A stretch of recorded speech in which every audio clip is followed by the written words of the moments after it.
The inky black waters of the Danube ripple as 6 barges push through the biting wind in 1940. Trailing behind, a small escort boat glides quietly. Its captain, Merlin Minshall, keeps a watchful eye on the horizon. His small fleet is not as innocent as it appears. Infiltrating Romania as a merchant, Minshall's mission is supposed to be a secret. Sail to the Iron Gates, the narrowest and most dangerous stretch of the Danube, and blow up the barges, clogging a vital artery for Nazi Germany's supply chain. Everything seems to be going to plan as the vessels close in on their target. But suddenly, the barges shudder, and one by one, the ships stall. As Minshall watches his men jump ship and into the water, he realizes their cover has been blown. Minshall's first mission as a secret agent is not so secret anymore. With a roar, the engine of his small boat comes to life as he slams the throttle forward. His handlers had always thought he was a nutcase, and now, flying into a storm of bullets toward his explosive-packed barges, he wasn't sure if he was about to prove them right or wrong. Minshall was born into the British elite. His father, a newspaper owner, ensured he enjoyed a privileged upbringing and an education at the finest schools. However, while studying architecture at London University, he soon found high society suffocating. By the early 20th century, British aristocracy lived to adhere to the strict social norms of the decade. Young men were expected to center their lives around exclusive clubs, dinner parties, and horse racing. Minshall later described it as, quote, nothing more than a maximum security prison. Once you were in, it was damn hard to get out. Adventure ran through Minshall's veins. When he was still a young boy, Minshall witnessed his mother leave social conventions aside to work as a spy for British intelligence during World War I. It didn't take long before Minshall followed his mother's footsteps, turning his back on a life of luxury to go after adventure.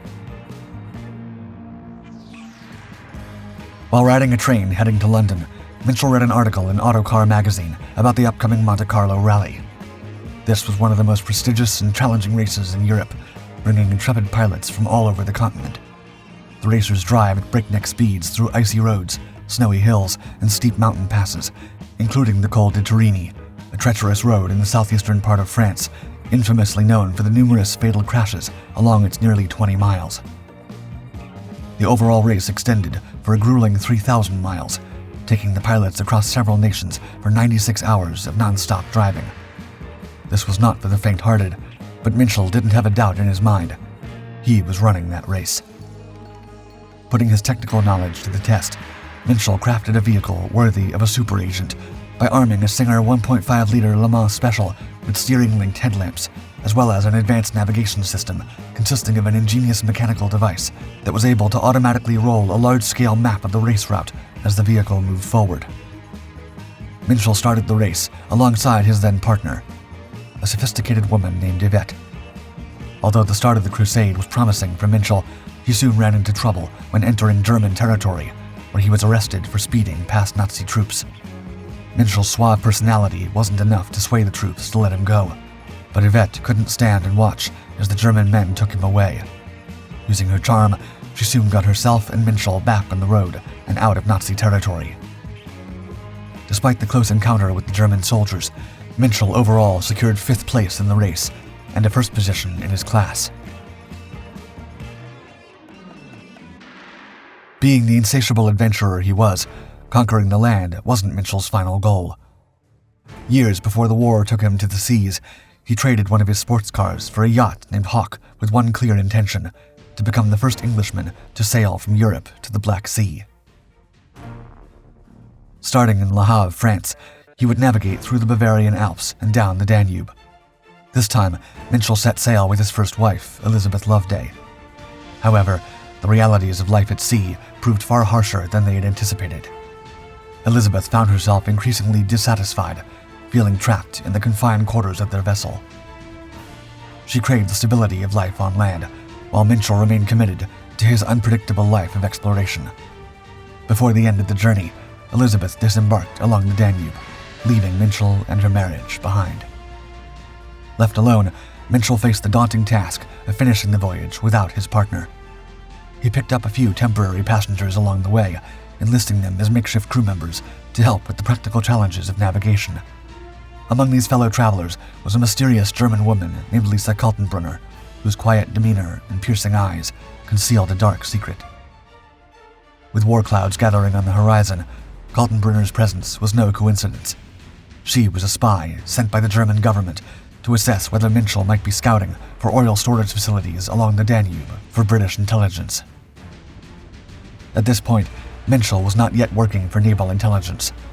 However, Kaltenbrunner considered him a liability, believing he had uncovered too many secrets during their time together. She decided to strike. Using her allure to seduce Minshall, Kaltenbrunner managed to get his guard down and poison him. Minshall fought for his life for days. It was a close call, but the determined adventurer pulled through. As war erupted, Minshall found himself face to face with Ian Fleming in the clandestine Room 39 at the Admiralty. He brought bold plans, forged from his maritime adventures, to disrupt German supply lines. Fleming's initial reaction was dismissive. Minshall later recalled, quote, "I got the impression that they thought I was a nutcase." But Minshall wasn't one to give up easily. He returned to the Admiralty time and again, pressing Fleming until he finally secured a second chance to impress him. As Minshall spoke of his Danube escapades, Fleming realized he possessed a rare and invaluable understanding of the river. This knowledge earned Minshall a place in the Royal Navy Reserve. Fleming went on to devise high-stakes missions to push Minshall to his limits, alongside Director of Naval Intelligence Rear Admiral Godfrey, a World War I sailor and relentless ship commander whose stern and pragmatic approach likely inspired the character of M in Fleming's later James Bond novels. Recognizing Minshall's knack for operating under pressure and his appetite for risk, they saw an opportunity to leverage his talents for a high-stakes wartime assignment that took Minshall back to the Danube. During the war's early days, the Danube River was a lifeline for Germany, transporting supplies through neutral Romania. Disrupting this route could give the Allies a crucial advantage. The plan consisted of blocking the narrowest section of the river, known as the Iron Gates, using explosives to sink 6 cement barges. Minshall would follow the ships, loaded with explosives, up to the Iron Gates on a high-speed air-sea rescue launch and bring the sailors back to safety once the mission was accomplished. Minshall underwent intense training at a secret sabotage school near the British town of Guildford, mastering codes, combat, disguise, and heavy weaponry. In 1940, he went on to lead a covert team to Bucharest to execute the operation. Bucharest was a hotbed of espionage, with intelligence agents from all sides lurking in the shadows, each seeking to gain the upper hand. It was a dangerous stage where trust was scarce, and betrayal could mean the end. As tensions in Europe simmered, Minshall found himself tangled in this web of spies, and legend has it that during preparations for the mission, he faced attempts on his life. One of these encounters took place aboard the luxurious Orient Express. Minshall recognized his would-be assassin as a German agent on board the train. Before he had a chance to strike, Minshall subtly spiked the agent's wine with a fast-acting poison, maintaining his composure as they continued their meal under the watchful eyes of other passengers. As the poison took effect, the agent began to lose consciousness. Minshall was then forced to dispose of the body without raising an alarm. To do so, he aided the agent by taking him to the restroom while pretending to be helping a drunken friend. Once inside, he unlatched the window and, with a final forceful push, sent the agent's body tumbling out, disappearing beneath the wheels of the speeding train. Once the final mission was set in motion, Minshall and his team sailed along the river. But before they could reach their destination, one by one, the barges puttered to a stop. To their horror, they soon realized they were out of fuel. They suspected Romanian informants had tipped off the Germans, leading to an ambush that left Minshall and his crew surrounded by Romanian officials and Nazi troops. Chaos erupted as Minshall got everyone on board his rescue launch, then navigated the river under a hail of gunfire, the bullets splashing around to barely escape with their lives. Though the mission ultimately failed, forcing the British government to disavow any involvement, Ian Fleming stood by Minshall's side. Recognizing the immense risks taken and the resourcefulness Minshall displayed, Fleming knew that this fearless agent was not yet ready to retire from the field. In November 1940, Prime Minister Winston Churchill authorized the Special Operations Executive, or SOE, and Naval Intelligence began collaborating closely on covert missions. Fleming soon dispatched Minshall behind enemy lines. Fleming and a small team of Naval Intelligence and SOE forces navigated dangerous waters inside a submarine that had to slip past German patrols into occupied France. Disguised in plain sight as fishermen, they monitored German U-boat traffic from a ship along the Gironde estuary.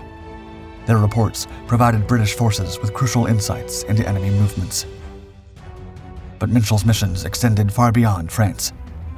Operating advanced radio direction finders, he helped track down German vessels like the infamous battleship Bismarck, one of the largest battleships ever built by Germany.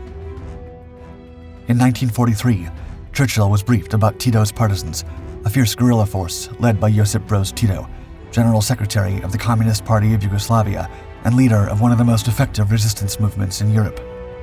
Minshall was soon deployed to the country as the Allied Naval Mission Officer.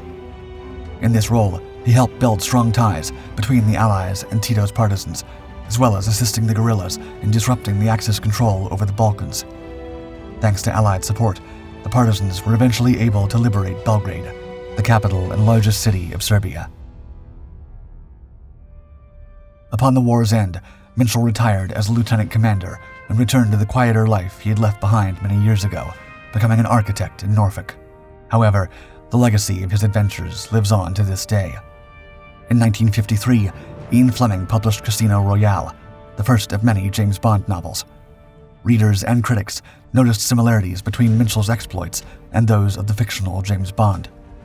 Minshall initially rejected comparisons to Bond, but in his later years, he began to embrace the title of the original 007. By 1975, with the release of Gilt-Edged, an autobiography filled with tales of his wartime adventures, he leaned fully into the persona. Recognizing the allure of his mysterious and adventurous past, he deliberately cultivated an image that evoked the suave, enigmatic spy popularized by Ian Fleming's novels.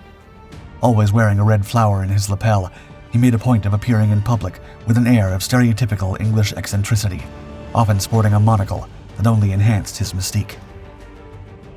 Although some of the stories in the book are thought to be embellished, they all embody the spirit of adventure that inspired Fleming's iconic character, alongside other real-life Bonds, such as Major Gus March Phillips, Lieutenant Commander Patrick Dalzell-Job, and Captain William Stevenson, captivating generations long after Minshall passed away and peace in Europe was re-established. Through the stories of writers like Fleming, the legacy of these men survives, reflecting the intrigue and enduring allure of the world of real-life espionage to this day.